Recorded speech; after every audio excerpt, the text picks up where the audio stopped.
All right, so today we're diving into some drama at 23andMe. Yeah. As you know, if you've been following along at home, things are getting interesting over there. Yeah, to say the least. To say the least. Yeah. The entire board of directors just resigned. The whole board. And not quietly either. Not quietly. They left this whole letter.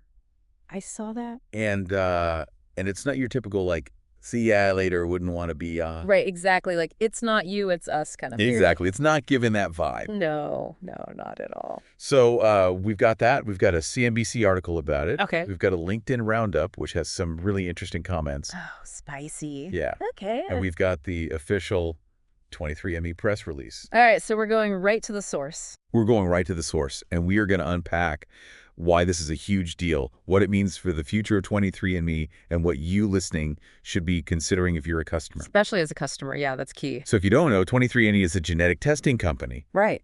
People send in their saliva. Yep. They get information about their ancestry and their health insights. It's pretty fascinating stuff, actually, when you think about it. Well, absolutely. Yeah, it's like unlocking secrets hidden within your own body. Right. And this company that does this fascinating thing has not had the smoothest ride lately. Yeah, their stock's been kind of plummeting, hasn't it? It's down 95% since they went public in 2021. Oh, wow, 95%.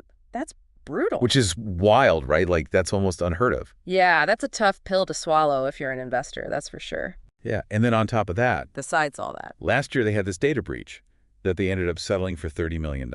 Oh, right. I forgot about that. That was big news. Yeah. Hackers got their hands on user data. See, that's what makes me nervous about these kinds of companies, you know? Yeah. Like, how secure can they really keep this stuff? And it wasn't just any data. It was specifically, they targeted individuals with Chinese and Ashkenazi Jewish heritage. Oh, wow. So they were really targeted, huh? That's even more unsettling. Makes you wonder who's behind it and what they want with that specific information. It's a lot to think about. So we've got financial instability. Right. We've got a major data breach. Yeah. And then Like a 1-2 punch? and then boom, the board walks. Okay. But here's the thing. Yeah. They didn't just like walk away quietly like Right, they left a note. they left a letter. Yeah. And it says some pretty pointed things. It did, yeah. It was pointed. It was very specific wording. Right. They specifically cited a difference of opinion on the strategic direction of the company as their reason for leaving. Difference of opinion. Right. That seems a little Formal. formal for such a dramatic move, don't you think? It's like breaking up with someone and being like, we just have different tastes in music. Exactly. Right. It's like, come on. Come on. There's got to be more to this story, right? Yeah. And you're right to be a little skeptical of that formal language because, remember, the board has a legal and ethical obligation to act in the best interests of all shareholders. Right. That's called their fiduciary duty. Okay, so explain that to me like I am a shareholder. Because honestly, Because I was going to ask you if you were a shareholder. I'm a little fuzzy on what that actually means. Okay, so imagine this, right? Okay. The CEO wants to sell 23andMe, but she wants to sell it for a bargain price. Okay. Just so she can keep her position and, like, Right. kind of save face a little bit. Save face, yeah.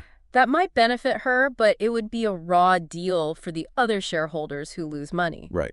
The board's fiduciary duty means they have to prevent that scenario. Okay. They're legally bound to protect everyone's interests, not just the CEO's. So applying that to this situation, Yeah. it sounds like what they're saying is Yeah. that her plans for the company weren't just a difference of opinion. They were potentially Harmful, yeah. harmful to the other shareholders. Harmful to the other shareholders, exactly.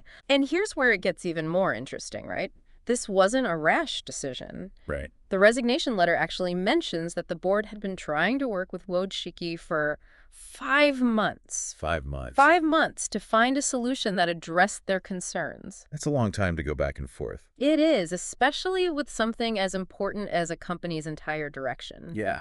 It really makes you wonder what Wojcicki was proposing that had them so worried. Yeah, like what could she possibly be thinking? Exactly, and it points to the possibility that maybe, just maybe, Yeah. she's considering options that prioritize her own interests over the long-term health of the company and the privacy of its users. Right, because you can't forget 23andMe is sitting on this Gold mine. gold mine of genetic information. And absolutely, it's like a treasure trove of data. We're talking about millions of people's DNA, health histories, Yeah. personal details. Yeah, it's a lot. That's incredibly valuable in the wrong hands. In the wrong hands, that data is very, very powerful and potentially dangerous. Right. Which is what makes this whole situation so unsettling, right? Yeah. Like, you have to wonder if Wojcicki's plans for 23andMe, do they involve leveraging that data in a way that the board simply could not condone? It makes you think.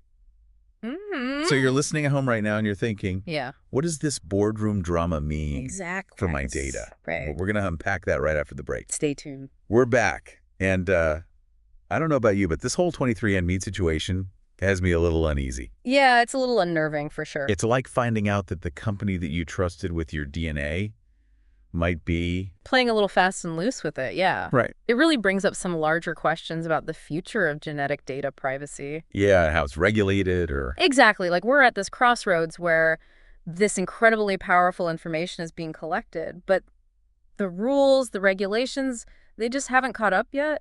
That's what worries me. Like we said, they're facing some serious financial challenges. Right. They could be running out of money. Yeah, potentially by next year. Wow. And when you're that desperate, it makes you wonder what they might be willing to do to stay afloat. Yeah, are they going to start selling data? Are they going to... Right. I mean, what are the options there, you know? It's not as simple as just like selling your data to the highest bidder. Right. Exactly. It's Yeah. more nuanced than that, right?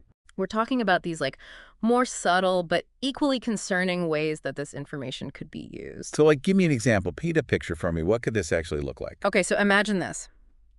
You're applying for life insurance, right? Okay.